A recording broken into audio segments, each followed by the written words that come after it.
Literally nothing good will come of an actual war between India and Pakistan because the Pakistanis will lose. Mm-hmm. It's as simple as that. They'll lose. And I'm not talking about nuclear weapons. I'm Okay. talking just about a conventional war.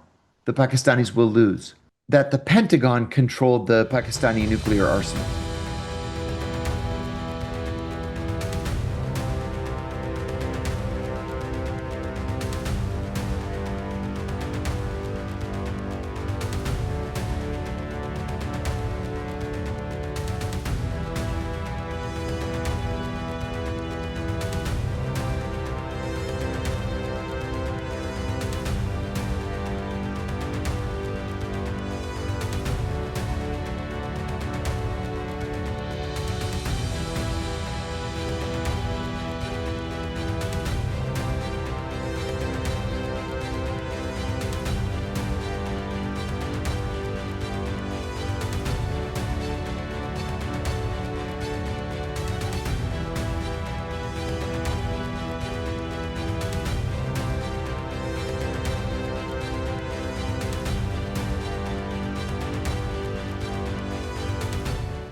The Pakistanis have come out publicly and said that they control the nukes. But I can tell you definitively Mm. that the State Department was telling both sides, if you're going to fight, fight. Keep it short and keep it non-nuclear.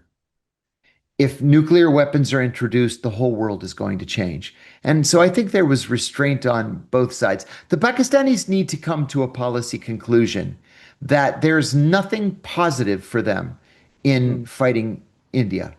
Right. Nothing, literally nothing good will come of an actual war between India and Pakistan because the Pakistanis will lose. Mm-hmm. It's as simple as that. They'll lose. And I'm not talking about nuclear weapons. I'm Okay. talking just about a conventional war. The Pakistanis will lose. Right. And so there's no benefit to constantly provoking the Indians. At the CIA, we called the Indian policy strategic patience. The Indian government would have been perfectly within its rights to respond by striking Pakistan, and they didn't. And I remember at the White House, people were saying, wow, the Indians are really exhibiting a very mature Mm. foreign policy here. We expected the Indians to strike back, and they didn't. And that kept the world from what might have been a nuclear exchange. Right. But India's gotten to the point where they can't risk strategic patience being misunderstood as weakness. And Right. so they had to respond. Right. Now, the question now that CIA analysts are likely asking themselves are, did the Pakistanis learn their lesson? Not to keep poking the hornet's nest and expecting to not be stung.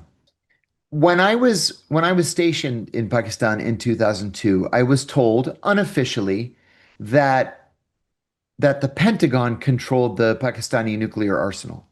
Okay. That Musharraf had turned control over to the United States because he was afraid of exactly what you just described.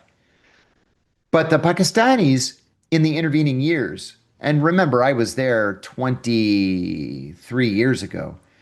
Over the last 23 years, the Pakistanis have come to say that is absolutely not true. The United States has nothing to do with the Pakistani nuclear arsenal, that Pakistani generals are the ones that control it. So I don't know if that's true, then I would be very worried about who is in charge politically in Pakistan. Now you You know, mentioned for example, Imran Khan. I can't believe that I forgot his name. who's in Um, jail? A who's popular in leader who's in jail, jail. Yes. Yeah. right? And still wildly popular. Wildly. Yeah. He told us when he was still the prime minister, he said, listen, I've got this political situation here domestically. I'm going to start blaming you for everything. And the ambassador laughed and said, we get blamed for everything anyway, so we don't care. So everything that happened, it was the United States' fault. And it was the US, they turned their backs on us. And the US did this and the US did that. And then they arrested him anyway.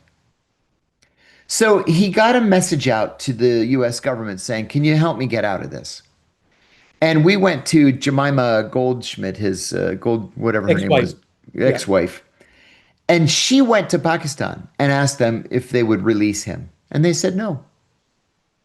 So, like you, I'm worried about continued disagreement in Pakistani politics that has the potential to spill into the streets because the Pakistanis have a tendency to get themselves spun up Hmm.